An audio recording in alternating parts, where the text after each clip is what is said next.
Okay, perfect. All right. Well, good afternoon, everyone. For those of you who don't know me, my name is Allison Schnitzer. I am one of the co-executive directors here at the Montgomery County Food Council. Our other co-executive director is Elizabeth Tewin. I don't think that she has popped on the call yet. Nope, not yet. But I also wanted to introduce some of the other staff from the Food Council that are here. We have our AmeriCorps Vista, Beta, who is here. Beta, if you want to wave. And our Food Systems Program Coordinator, Amanda, who is also here joining us today. So if she wants to give a little wave. We really appreciate you all being here today for this discussion. For those of you who have not been on these calls before, this is the Food Council's monthly food systems advocacy call. These calls are really meant to be a platform to share updates on ongoing advocacy efforts and to foster meaningful dialogue and action on food systems issues. If you are just hopping on now, if you want to take a minute to go ahead and introduce yourself in the chat and your affiliation, Beta has thrown the agenda in there as well. But we're here today to focus on what I think a lot of us are thinking a lot about, worrying a lot about, which is the recent passage of the federal budget bill, which is named HR 1, also known as the One Big Beautiful Bill Act. This bill contains a lot of policy changes to federal nutrition benefit programs. There are different timelines for implementation for those changes. And obviously, we are all concerned about the impacts that it will have on food security here in Montgomery County. So to start us off today, I have invited Maryland Hunger Solutions to speak. Maryland Hunger Solutions has been tirelessly advocating against these changes, as they, always have been, for years, advocating for strong SNAP and child nutrition programs. Will definitely be on the front lines of working with us to mitigate the harmful effects of these changes. And I just wanted to also mention that all of the slides that they share, as well as other resources about the bill and provided on this call, will be provided in a follow-up email after this call. I know everyone always asks, as soon as someone starts sharing slides, will the slides be shared? Yes, absolutely, we will share them in a follow-up email.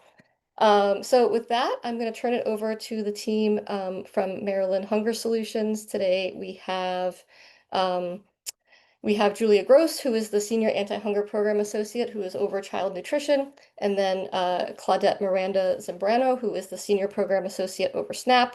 So they're going to walk us through the changes in the timeline, and we'll have plenty of time for questions as well. So Claudet, Julia, over to you guys. Thank you so much for being here. Hi, everyone. Thanks so much for having us. We really appreciate it. I'm Claudet Miranda, and I am the Senior SNAP Program Associate. I'm fairly new to Maryland Hunger Solutions. It's my third week here, super exciting to be with all you advocates. And I'll hand it over to Julia to introduce herself. Hey everyone, Julia Gross, also with Maryland Hunger Solutions. I've been around a little bit longer, but I'm our Senior Associate for Child Nutrition Programs. Awesome, thanks. So I'm gonna share some slides. If someone could just give me a thumbs up when you can see. Looks good, Claudet. Awesome, thanks. So I just do want to preface this conversation with, we're waiting for the state agencies to receive some guidance from the USDA on how these changes will be implemented, when they will be implemented. But I just wanted to share some information. Let's see. Who are we? We're Maryland Hunger Solutions. We were founded in 2007 by our parent company, the Food Research and Action Center, working to end hunger and improve the nutrition, health, and well-being of individuals, children, and families in Maryland. We aim to overcome barriers and create sustaining connections between Maryland residents and nutritious foods. So we focus on education, advocacy, and outreach. education about the reality of hunger's existence in Maryland, and proven solutions to reduce food insecurity, advocacy to improve public policies to end food insecurity, and just outreach to ensure that eligible individuals are connected to these federal and state nutrition programs. So these are some of our priorities. Just overall, you can read them or I don't have to go through them, but to strengthen federal nutrition programs, ensuring that people have access to nutrition, especially for low income individuals in Maryland, guaranteeing that program implementation at the state and local level maximizes these available benefits, supporting policies and programs, reducing poverty and other root causes of hunger, reducing the racial hunger gap by embedding equity in federal nutrition assistance programs, and building a statewide commitment in support of just and effective anti-hunger policies. So we do work statewide. We're not an organization that works directly with food. So our three pillars were advocacy, outreach, and education. But we'll get into cost sharing. So starting in 2028, this legislation well, maybe not 2028, maybe sooner, depending on when the state agencies and DHS receives guidance from USDA. But essentially, this legislation is shifting funding responsibilities to the states now.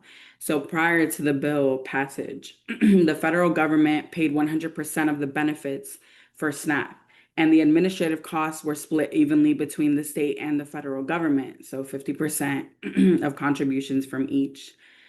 Now, Maryland is going to be responsible for a 25% cost share of benefits. So this is the amount that individuals are receiving because of the high payment error rate. So Maryland's payment error rate for fiscal year 2024 was 13.64%. Essentially, under this new legislation, there were brackets. So if you were above 10% of a payment error rate, you now had to contribute 25% of benefit cost sharing, which there were different brackets. Like for states with a lower payment error rate, they had to contribute less of an amount of cost share for these benefits. But because Maryland fell within the highest bracket, over 10%, that puts us at the highest bracket of cost share for benefits.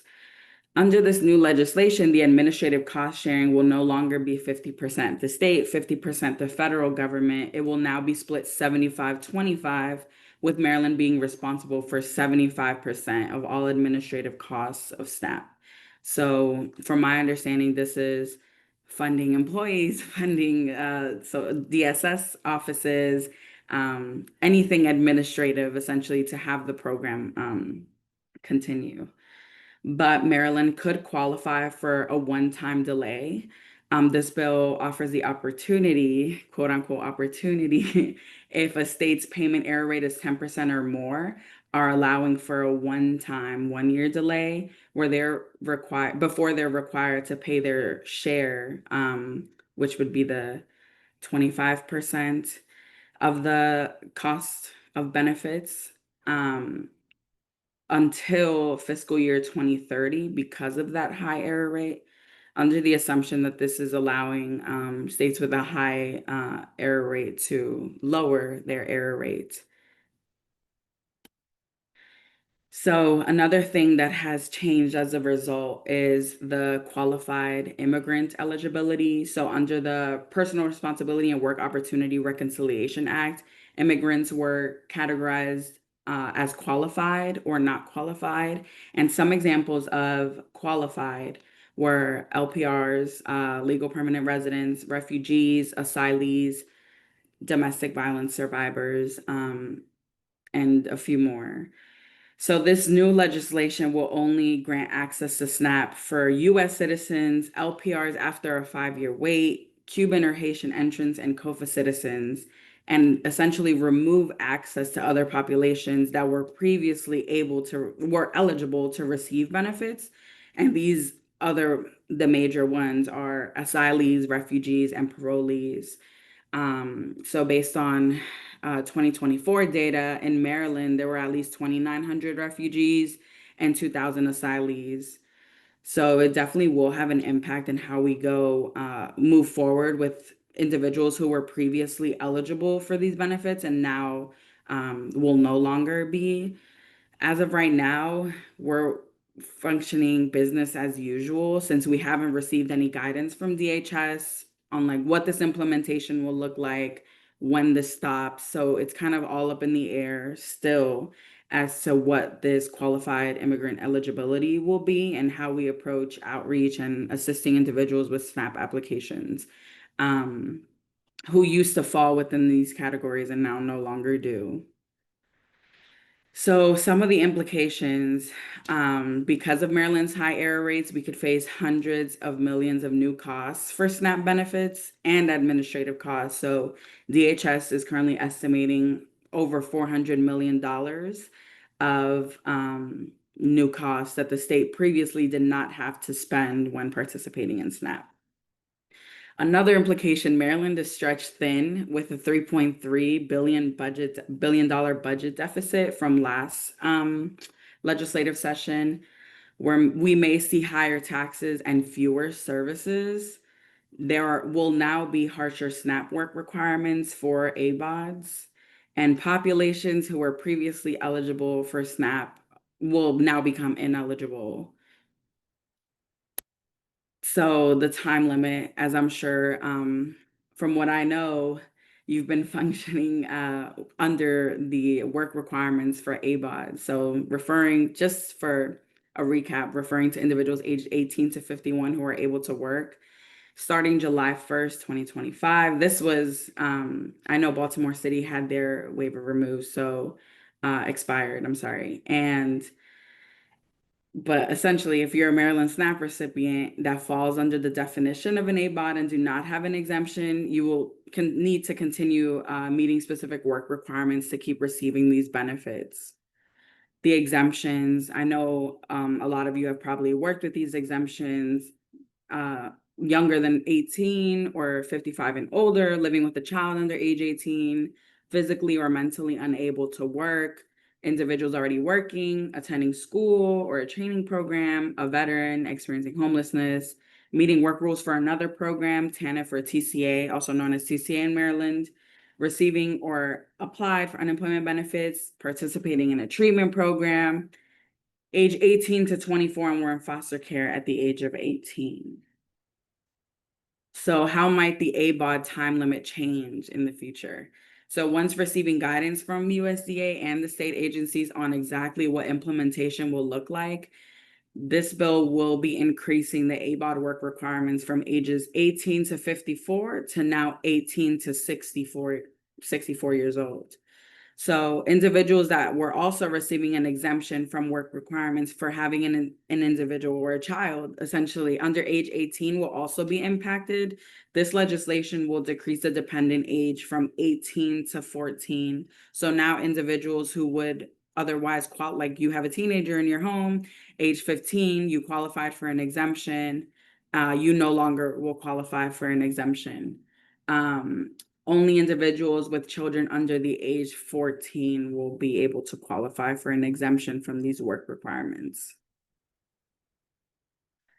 The grace period, there's a 3-month grace period to receive these SNAP benefits to allow recipients time to find employment, join a volunteer program, an unpaid volunteer program, or join a work program if they don't qualify for these exemptions. After the 3 months is over, SNAP benefits will be interrupted. Can resume once the work requirements are met. This is how it's supposed to work, but we know in practice things can sometimes be different. And also, like, part of the reconciliation bill was that starting October 2025, some recipients would lose their SNAP benefits if they don't meet the work requirement, but we don't have guidance yet from DHS or the USDA on whether this date will go into effect. The thinking is that from July 1st to October 1st, that is the 3-month grace period. But hopefully we know more soon. And then I'll pass it over to my colleague, Julia. All right, great. Thanks, Claudet. So I am gonna actually start with something that I will admit we are not experts on. So like I mentioned earlier, I'm our senior associate for child nutrition program, so I cover our work on school meals, out of school time meal programs, WIC, and Sunbucks. But in this bill, I'll touch on it a little bit later. School meals actually weren't, or many of the child nutrition programs actually weren't included, which we're very grateful for. But I wanted to mention Medicaid because Medicaid and SNAP really were the two programs that took the brunt of the hit in this bill, right? They have the most cuts and the most impacts. And that's going to have a really big trickle down impact on other programs. Mainly what I'm looking at is school meals and Sunbucks and all of the programs that go to supporting our children across the state. So I wanted to include some of what is going to be impacting Medicaid. Like I said, I'm not probably not the person to be asking questions about these cuts. Maryland Hunger Solutions really doesn't work with Medicaid except for in the ways that it interacts with the nutrition programs that we focus on.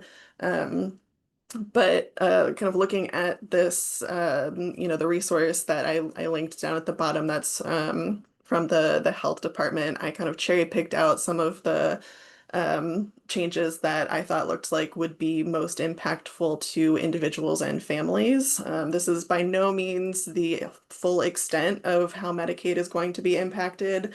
This does not include any of the cuts that are kind of linked to like reimbursement rates or things that might impact medical providers or hospitals.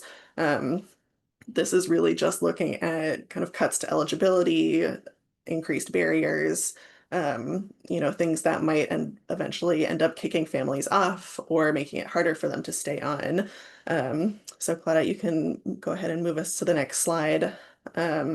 Because the reason that I really wanted to highlight those changes is, like I said, the trickle down impact that we're going to see. Um, SNAP and Medicaid are two of the biggest programs for those who aren't necessarily focused on school meals. SNAP and Medicaid are used to automatically qualify or automatically enroll students in programs like free school meals and Sunbucks. So when we're looking at seeing a decrease in participation or a decrease in Marylanders that are going to be, getting coverage from these two programs, we're also going to be looking at this a change and loss in the number of students who are directly enrolled through these programs to receive free school meals or Sunbucks.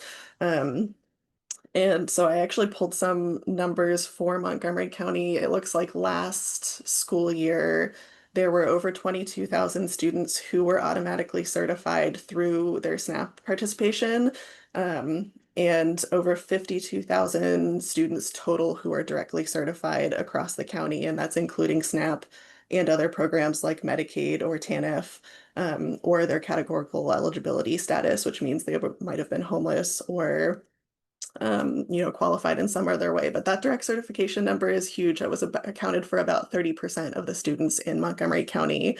And so when we start seeing that loss, that just means that the students who lose access to these programs are going to then have to turn in a physical or online school meal application, which is just another additional barrier to them and their families, but also another burden on the school systems that are then going to have to process those additional applications at the beginning of the year.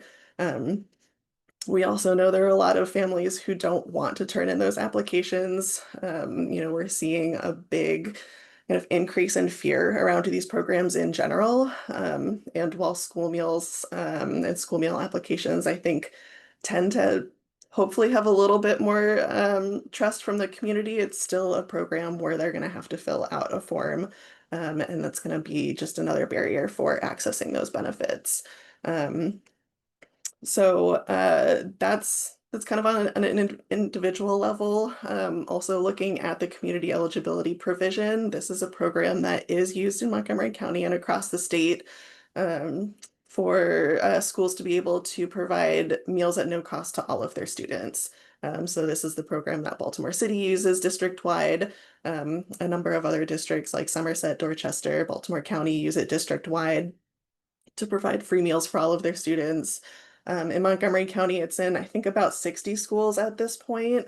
60 schools or so use this to provide meals at no cost. The eligibility for this program is also based on that number of students who are directly certified through SNAP and Medicaid and other programs. Um, so luckily that program is on a 4-year cycle, and I believe that Montgomery County was one that locked in for another 4 years starting at the end of last year.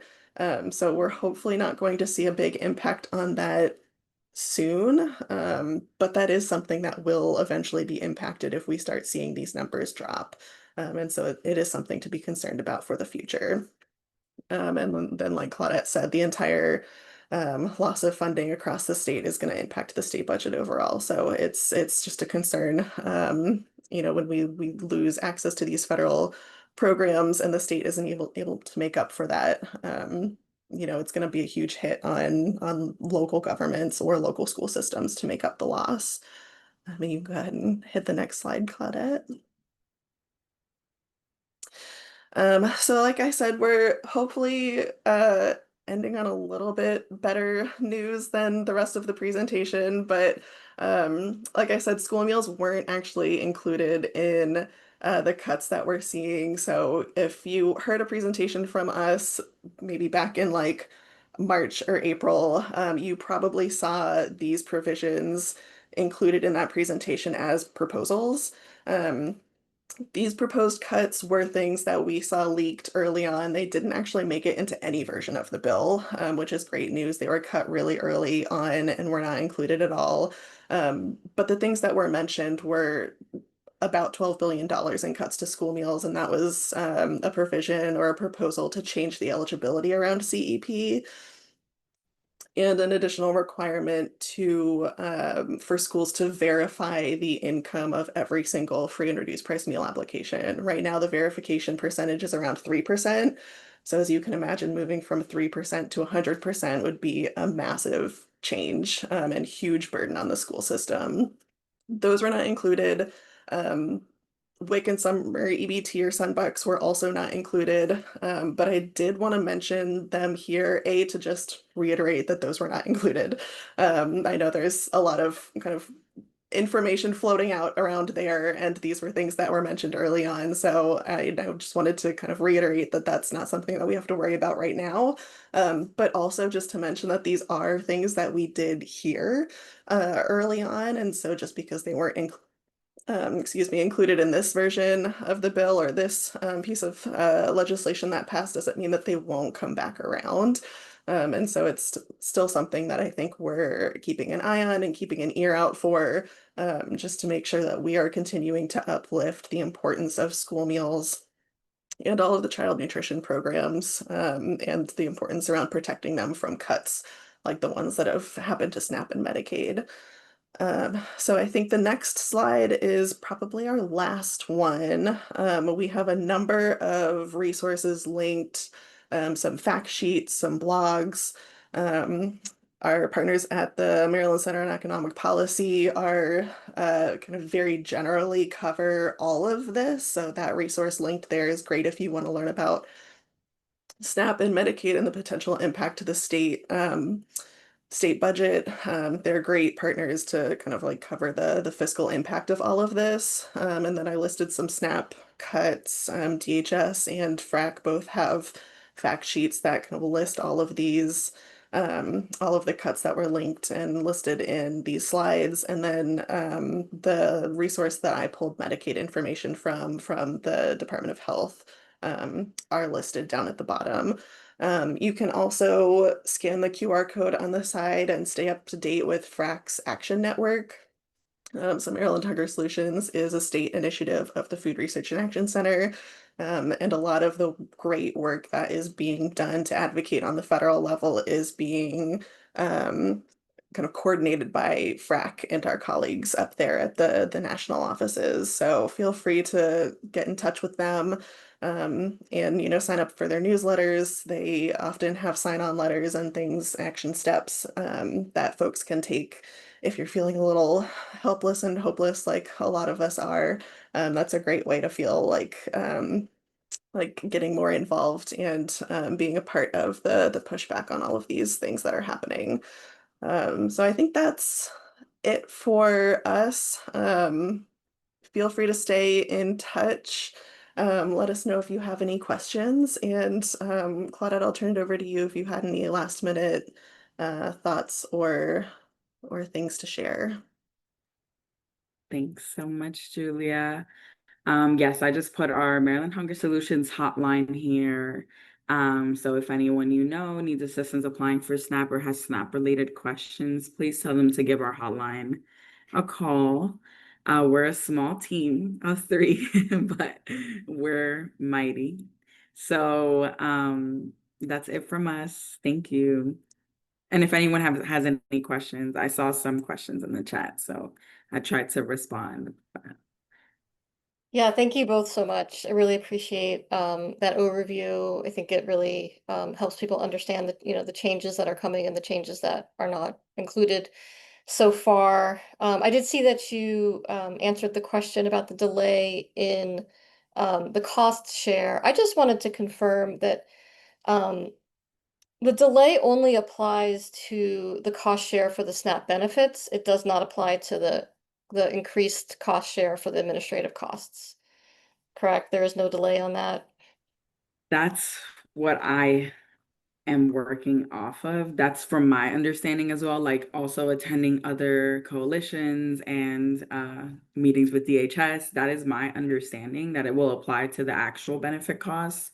Because maybe this morning they said something about maybe 2026 would be when we would have to now have administrative costs that we didn't have before. And the implementation for benefit cost sharing might come later. Okay. So that was my understanding, and that's how I'm functioning right now with that information. But feel free if anyone else Yeah. has a different understanding, it's important to kind of hear what everyone else thinks.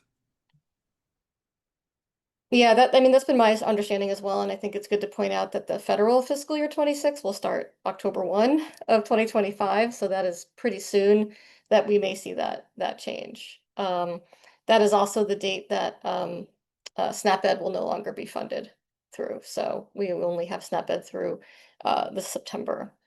Hope, I saw that you were pretty active in the chat and you had a question there as well. I didn't know if you wanted to come off mute and ask your question and engage.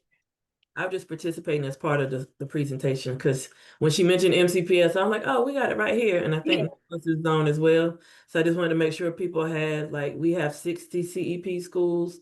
The list is public on the website. So just wanted to make sure that that was there.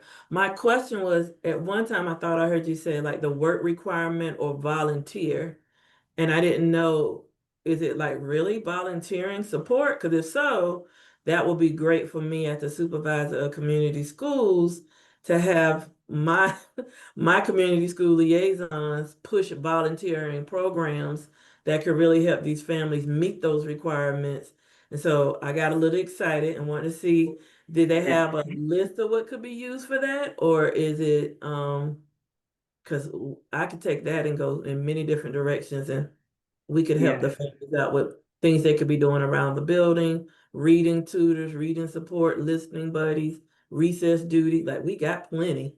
I just wanted to see. Yeah, awesome.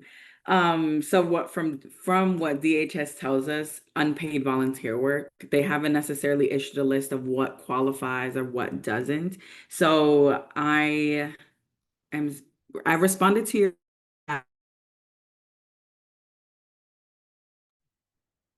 Oh, Claudette, I think we lost you. It looks like she has thrown a link into the chat where you there. volunteer, very like broad, but the only link that they provide is for the list of employment and training providers. And I put that in the chat as well. So It's hyperlinked in that link that I sent you. But yeah, we can also share that out or after this call as well. So they don't specify, but if they made it broad, that's their fault, you know? So but yeah. Yeah, thank you for that, Claudette. So for those not familiar with the work requirement, in Montgomery County, the work requirement for able-bodied adults without dependents has been back for about a year or so. So we are currently operating under it. So those who are deemed ABODs and have not met the work requirement have, likely used up their 3 months of SNAP and would need to meet it.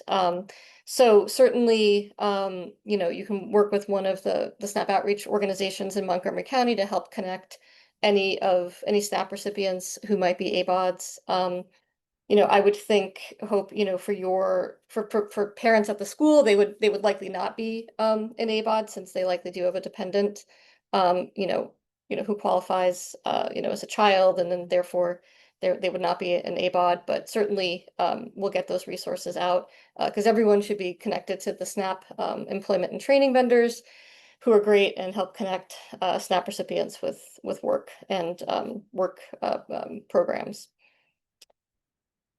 Are there any other questions about HR1 and any of the policy changes or the timeline, budget implications?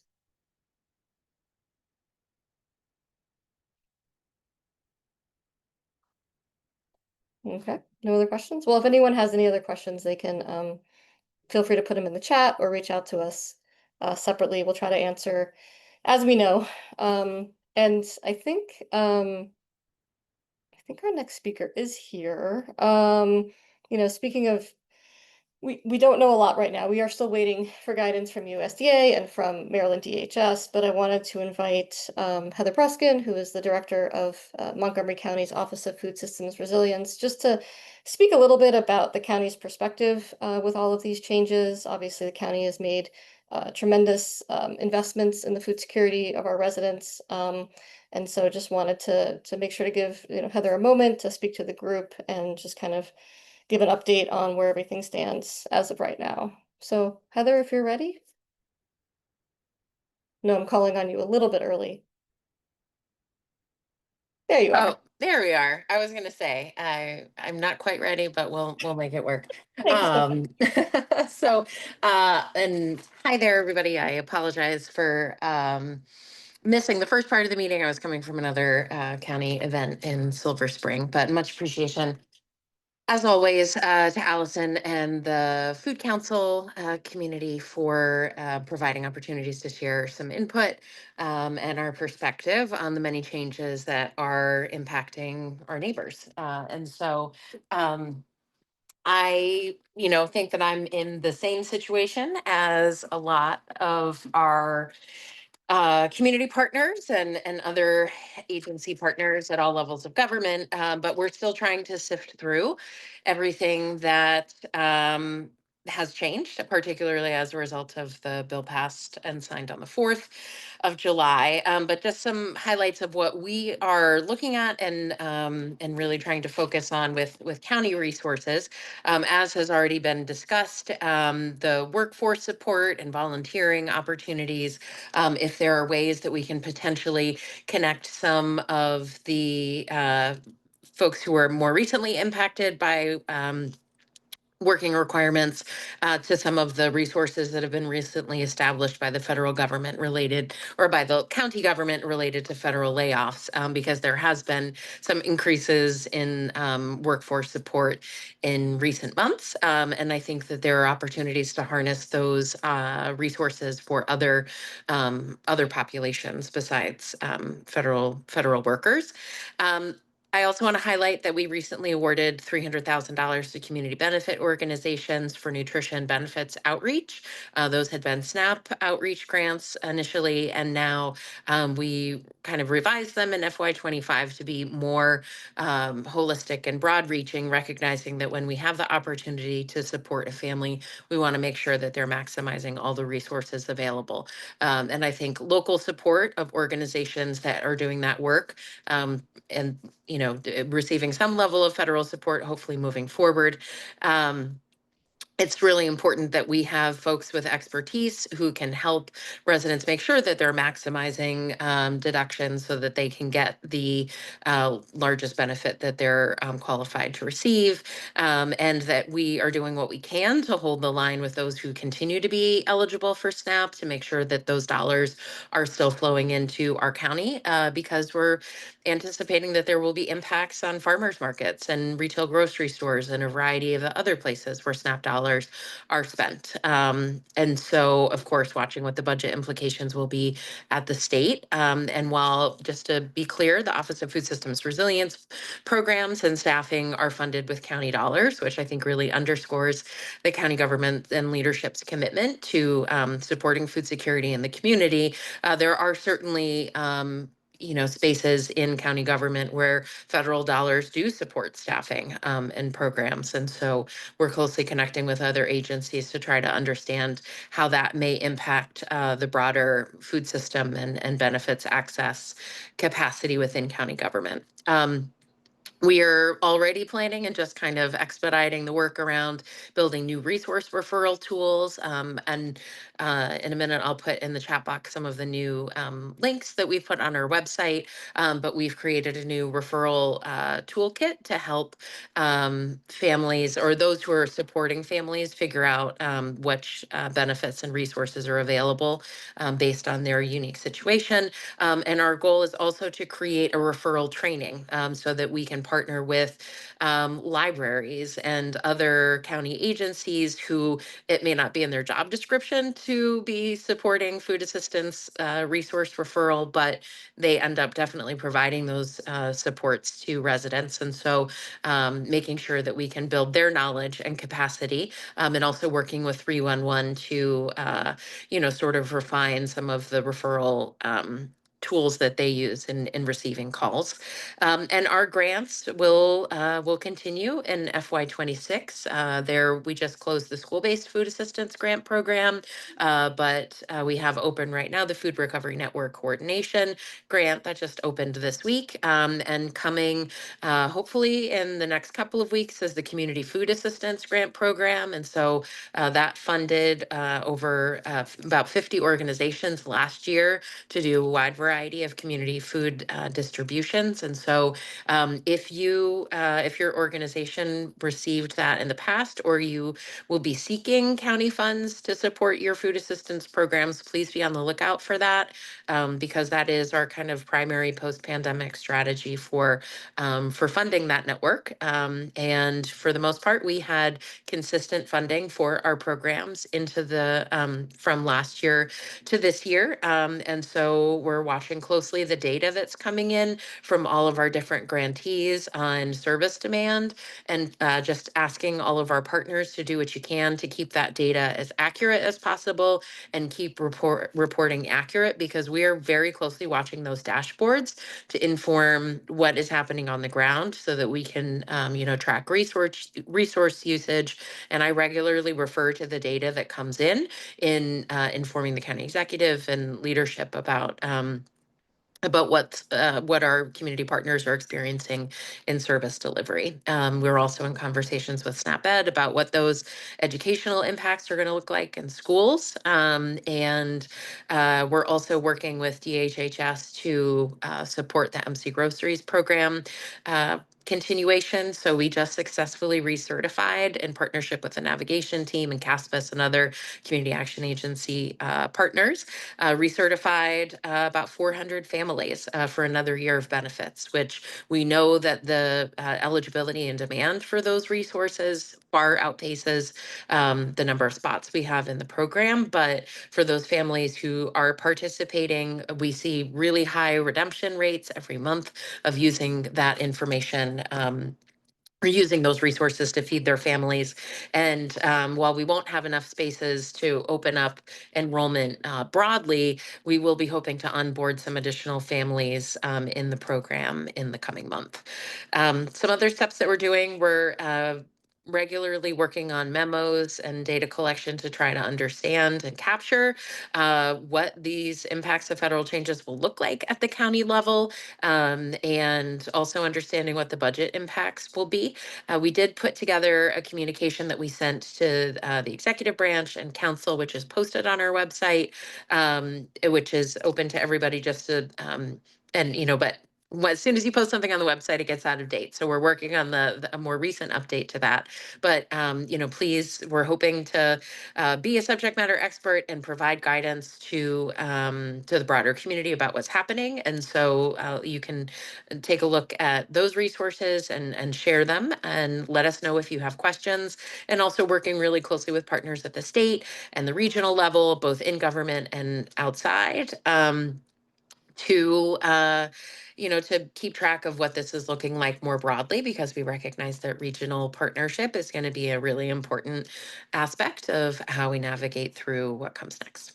So I think that is a quick rundown on some of the things that we're looking at and thinking about, but I just want to reiterate how critical our community partners are in supporting our residents. And I can't thank you all enough for your dedicated service. And we have leaned on community partnerships many times in the past, and this next step will be no different, that we will look to lean into the resources that we have, and the expertise that exists in supporting residents, and you know, and try to separate out what is happening in the moment versus being prepared for what we expect to come.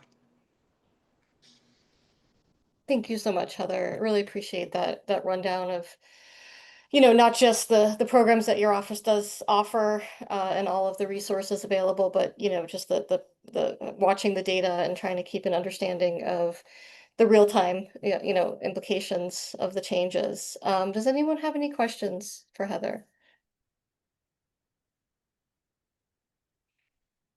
I mean, I think we all have the same questions that there are no answers to at the moment. So, you know, I know that, oh, someone is asking for your contact information in the chat. That is an easy one that can be answered. And we'll provide Heather's contact information as well as the resources on the OFSR website in the follow-up email. I just wanted to, you know, highlight as well what Heather said about, you know, the community resources that do exist. You know, she mentioned the nutrition benefits outreach program. We are a grantee of that program. Several others are on this call as well. We are still assisting residents connect to all of the nutrition benefits that they are eligible for. You know, nutrition benefit programs have not gone away, and are not going away. So we just want to make sure that everyone is aware of that.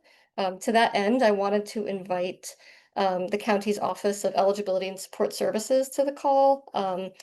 This office has been just a tremendous partner to our SNAP team. They come to all of our SNAP work group meetings. They are so willing to partner and help all of us who are trying to help residents receive the benefits that they're entitled to.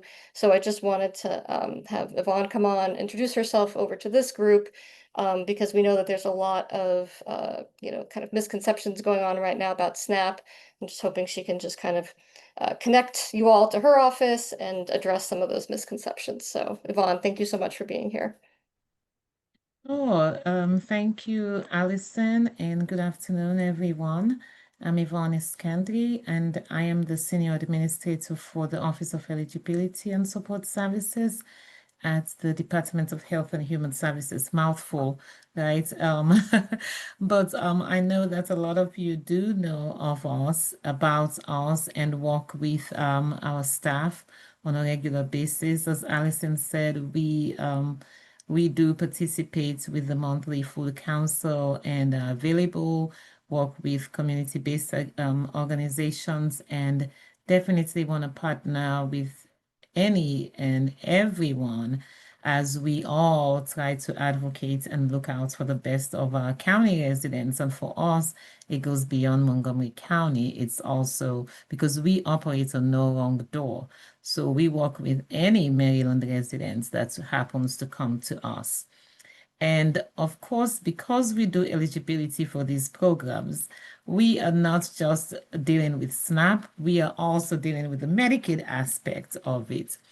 And I'm glad I'm coming after Claudette and Julia and Heather, because I think that they have provided a lot of valuable information, resources, and tools to assist people as we all navigate these uncharted waters, right? And so my big message to everyone is that we continue to do business as usual for now. We have reached out to DHS, and DHS has informed us that they are still working with the federal partners, USDA, Food and Nutrition Services in particular. They have not received any guidance as of this time.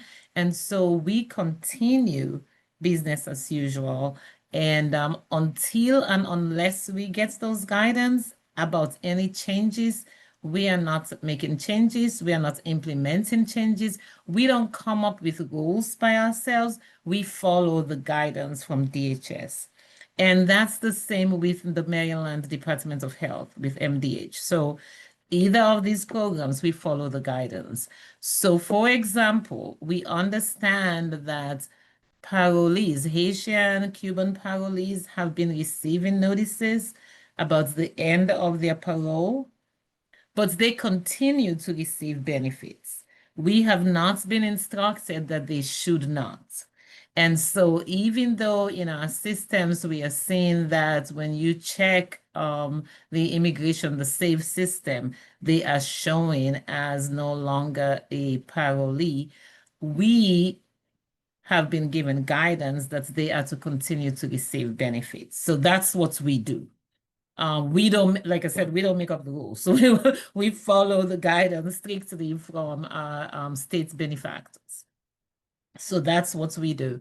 And that's what we're going to continue to do. We know that some of these information in the bill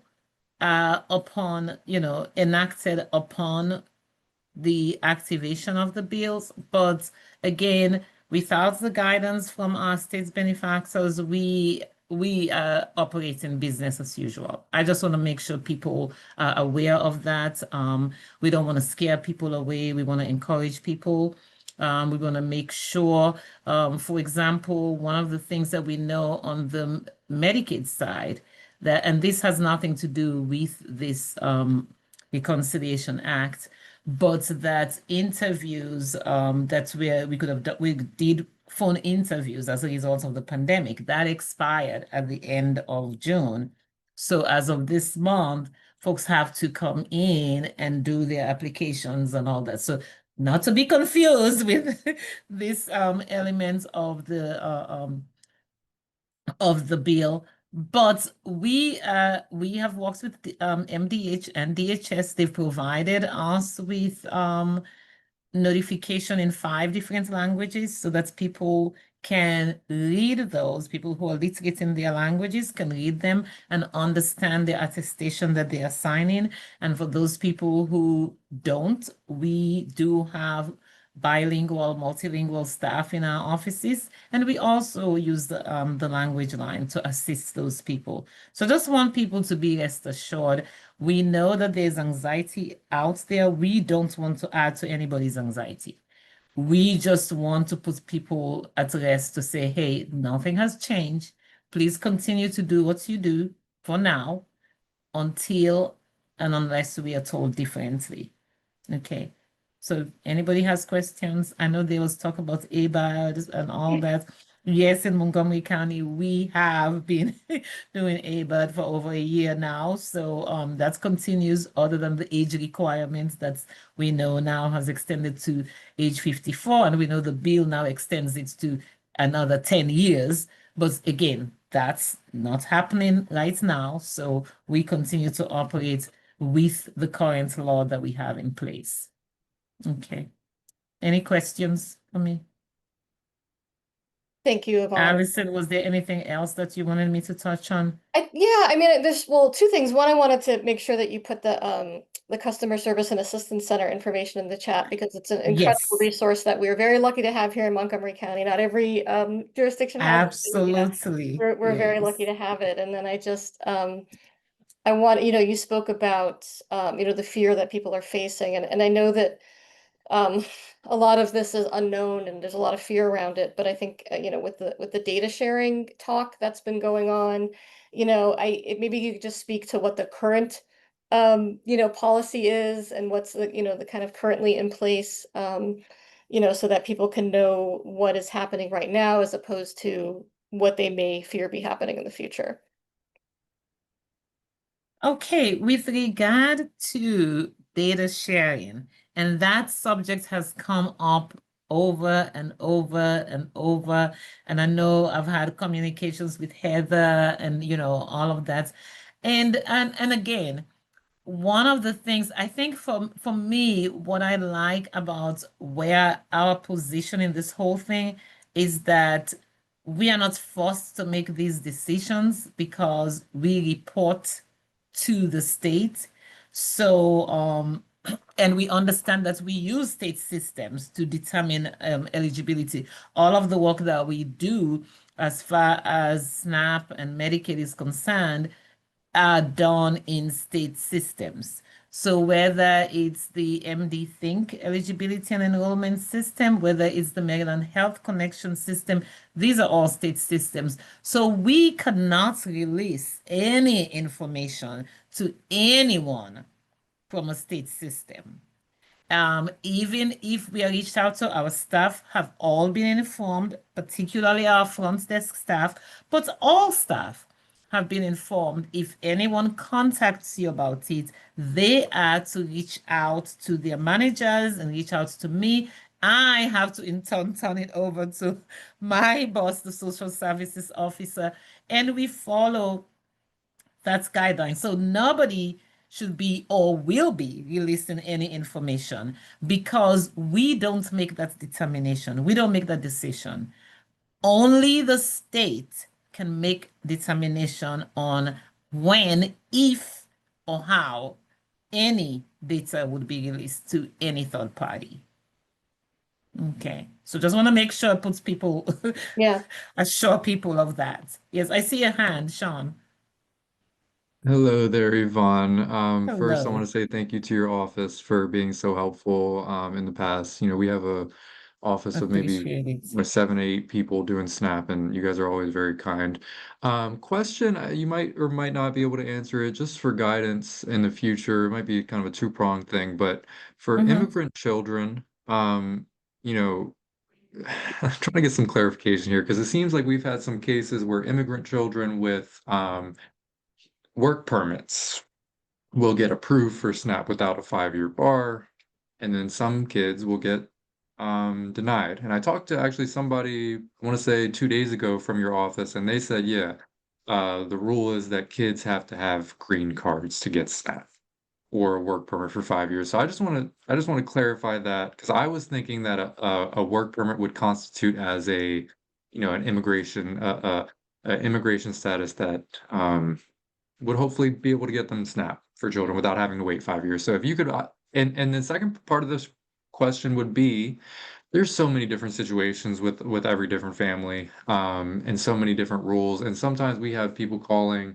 just trying to see if they're eligible for SNAP or whatever it may be. I'm wondering, is there a possibility for SNAP grantees to meet with the OESS case managers to have a meeting to help guide us on like what families we should apply for and what families we should not apply for. in terms of getting an understanding of the rules a little bit better. That would greatly help our staff out, and really increase productivity and efficiency, so that we know when we get these phone calls, we know the right questions to ask, and we can say, yeah, you won't be eligible, or you will. And sometimes, obviously, it's a little bit murky, so we'll try. But I think something like that would really help us out. Okay, thank you. Thank you for the questions. I would say the short answer is we encourage everybody to apply. Like you rightfully said, each situation is different. And so we do not like making blanket statements about who qualifies and who doesn't qualify. Yes, a work permit only does not qualify someone for SNAP. I can say that.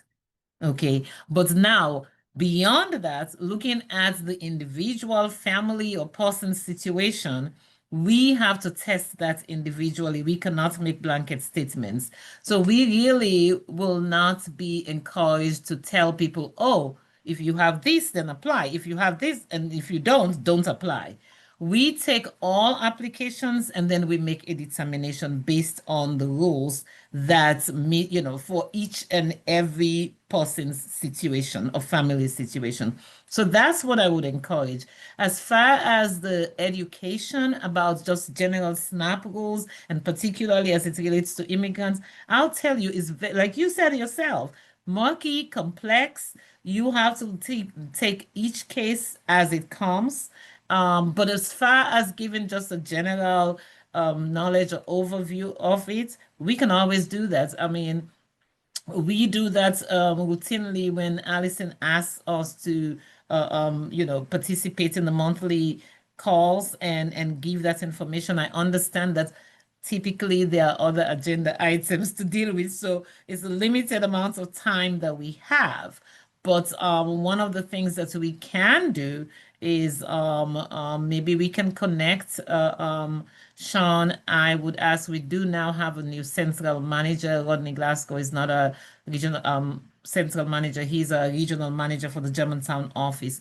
But I think what we could do, probably most likely in the fall, if you want to reach back out to me, we can organize something where we can have an overview session for community partners, just giving general information. That would be Would that great. work? I'll reach out to you later, maybe around Okay, September. Yeah. Thank you so much. certainly. Okay, sure. Yeah, Hope, Yes, did I you have see. something? Yeah, I just have one quick question. First of all, Yvonne, your information was great.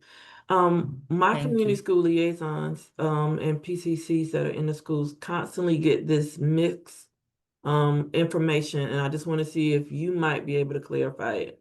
So they are told any immigrants who are trying to go through getting their citizenship, there are certain attorneys that say you can get services if it's just for the kids. And then there are other attorneys saying you don't accept any support, any service.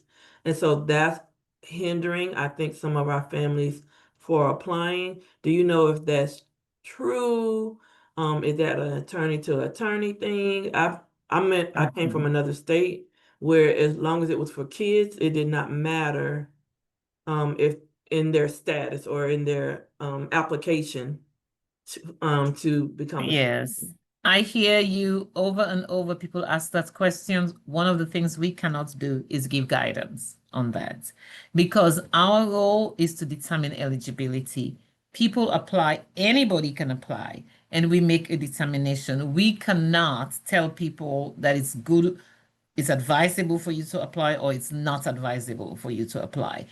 As long as someone is eligible, they can apply for benefits. Even if they are not eligible and they apply, we will run them through the eligibility process and give them an answer, at the end, whether they are eligible or they are not.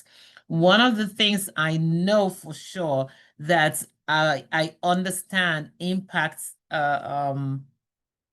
citizenship or green card applications are public charge. I know that. And I know for sure the SNAP program is not one of the public charge programs. The cash programs are the public charge programs. Long-term care Medicaid is a public charge not the regular community Medicaid, not SNAP. That's the guidance I can give. Thank you. And that's exactly Okay. some other that I needed, the public charge piece. I appreciate it. Okay. Yeah. Okay, well, thank you all. I know we are just over time now. It's a really great conversation.